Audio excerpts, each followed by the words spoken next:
Les contes africains légendaires. Il était une fois, dans un petit village pittoresque niché entre deux collines verdoyantes, une famille dont l'harmonie et l'unité étaient la force principale. Le père, Bailo, était un homme d'âge mûr, mais sa sagesse n'avait d'égal que sa bienveillance. Il était respecté non seulement pour son leadership mais aussi pour la profondeur de ses enseignements. Ses cheveux argentés et ses yeux perçants témoignaient de nombreuses années de réflexion sur la nature humaine, les valeurs et le bien-être de son village. Sa femme, Kadiatou, était une femme de grande beauté, mais c'est sa gentillesse et sa capacité à résoudre les conflits avec une douceur infinie qui la rendaient vraiment spéciale. Elle était le cœur de la maison, une mère dévouée et une épouse fidèle. Le couple avait 3 enfants, Abdoulaye, le fils aîné, Aïcha, leur fille, et le plus jeune, Mamadou. Abdoulaye était ambitieux et passionné par les idées nouvelles. Bien que respectueux de ses parents, il rêvait de grandeur. Aïcha, quant à elle, était douce, calme et profondément attachée aux traditions familiales. Mais c'était Mamadou, le benjamin, qui portait une sagesse innée et une curiosité sans fin pour les mystères du monde. Bien qu'il fût le plus jeune, il observait attentivement et comprenait plus que les autres autour de lui. Un jour, alors que le soleil commençait à décliner, un homme arriva au village. C'était Sadio, un ancien ami de Bailo, mais que celui-ci n'avait pas vu depuis de nombreuses années. La surprise se lit sur le visage de Bailo, mais il accueillit son vieil ami avec respect et hospitalité, malgré un sentiment vague d'inquiétude qui naquit en lui. Sadio, autrefois humble et simple, semblait avoir changé. Il portait des vêtements somptueux, plus riches que tout ce que le village n'avait jamais vu, et son sourire était plus calculé que sincère. Il venait avec de grandes idées, des promesses de progrès et de nouvelles opportunités, mais une partie de Bailo se méfiait de lui. Au début, Sadio semblait être un allié pour le village. Il parlait de la prospérité et de la modernité, mais peu à peu, il commença à s'immiscer dans les conversations des jeunes et à les influencer avec ses idées sur le pouvoir et la richesse. Le fils aîné, Abdoulaye, fut le premier à succomber à la séduction des paroles de Sadio. Il était jeune, idéaliste et avide de nouvelles expériences. Sadio savait exactement quoi dire pour nourrir ses désirs d'ambition et de réussite. « Mon cher Abdoulaye, tu as le potentiel pour être plus que ce que ton père est, » lui disait Sadio, ses yeux brillant d'un éclat malsain. « Ton père est respecté, mais son autorité ne fera que t'entraver. La vraie richesse et la vraie puissance sont dans la prise de décisions audacieuses. » Sadio tissait ses paroles comme un filet, capturant le cœur et l'esprit d'Abdoulaye. Il lui parla de la possibilité d'accéder à des terres plus fertiles, d'avoir des pouvoirs administratifs dans le village et même de commander le respect des autres chefs de tribu. C'était la tentation du pouvoir pur, sans les attaches des valeurs humaines. Abdoulaye, un jeune homme mûrissant à peine dans sa pensée, ne voyait pas les pièges cachés dans les propos de Sadio.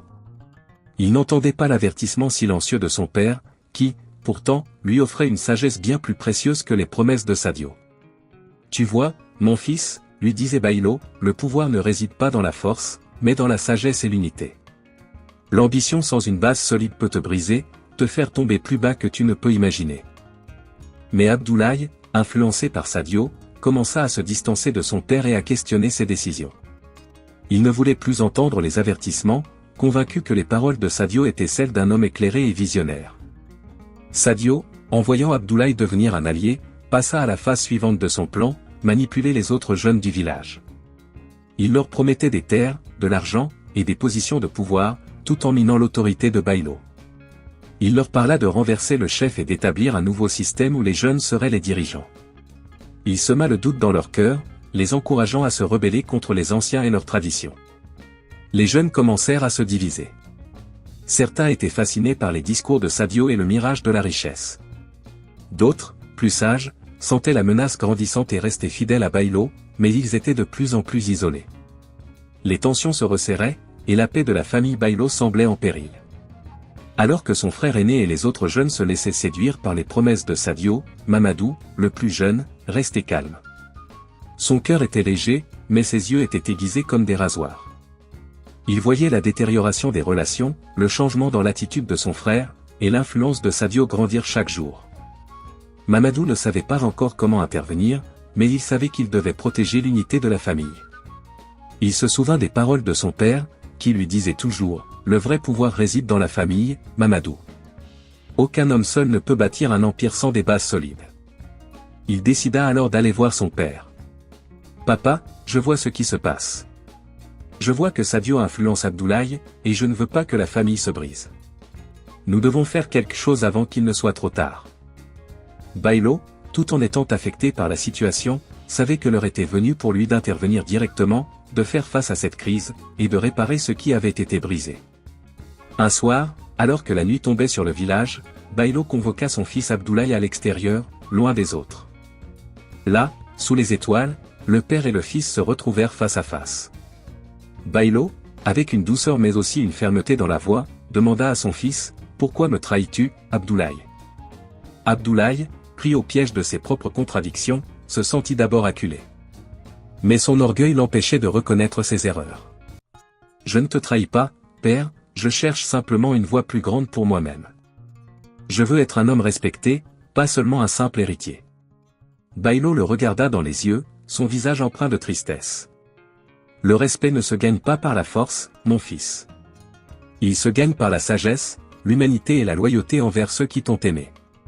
Je te demande de réfléchir à ce que tu es en train de faire. Il est encore temps de revenir sur le bon chemin. » Les mots de Bailo résonnèrent dans l'âme d'Abdoulaye. Il ressentait le poids de ses choix, mais l'orgueil et la tentation de Sadio le poussaient à continuer. Cependant, la situation se compliqua encore lorsqu'une révolte éclata parmi les jeunes du village. Encouragés par Sadio, certains d'entre eux tentèrent de renverser Bailo et d'installer Sadio à la tête du village. Ce fut un moment décisif pour Abdoulaye. Le temps des hésitations était terminé. Il devait choisir son camp, le camp de l'amour familial ou celui de l'ambition aveugle. Quand la révolte éclata, Abdoulaye fut déchiré. Mais finalement, face à la vérité et à l'amour de son père, il se rendit compte de son erreur. Il prit la décision courageuse de rejoindre Bailo et de défendre sa famille contre l'influence destructrice de Sadio. Ensemble, ils parvinrent à repousser la révolte, et Sadio, démasqué, fut contraint de quitter le village. La famille Bailo retrouva son unité et la sagesse l'emporta sur l'orgueil. Abdoulaye apprit, à travers cette épreuve, que l'amour familial et l'unité étaient bien plus précieux que tout pouvoir. Ce conte légendaire de l'ennemi de la famille nous enseigne qu'aucune tentation, aucun pouvoir extérieur, ne peut briser une famille unie par l'amour et les valeurs. L'influence malveillante d'une personne ne doit jamais être sous-estimée, mais il est toujours possible de revenir sur le bon chemin lorsque l'on a des bases solides et un amour inébranlable pour ceux. Si vous aimez les contes fascinants et légendaires venus d'Afrique, des récits qui vous captivent, vous font réfléchir et vous inspirent, vous êtes au bon endroit. Chaque histoire que je partage ici est une porte ouverte sur des cultures anciennes, des leçons de sagesse intemporelle et des personnages inoubliables. Alors, pourquoi ne pas faire partie de cette aventure? Abonnez-vous à ma chaîne et activez la cloche pour ne rien manquer. En vous abonnant, vous vous assurez de recevoir chaque nouvelle histoire, chaque nouveau conte qui vous emmène dans un voyage riche en émotions et en réflexions. Rejoignez-nous, soyez témoins de l'enrichissement des valeurs humaines et de la sagesse qui traverse les âges. Merci de faire partie de cette belle communauté. N'oubliez pas, les histoires ont le pouvoir de changer des vies, et vous faites désormais partie de cette aventure.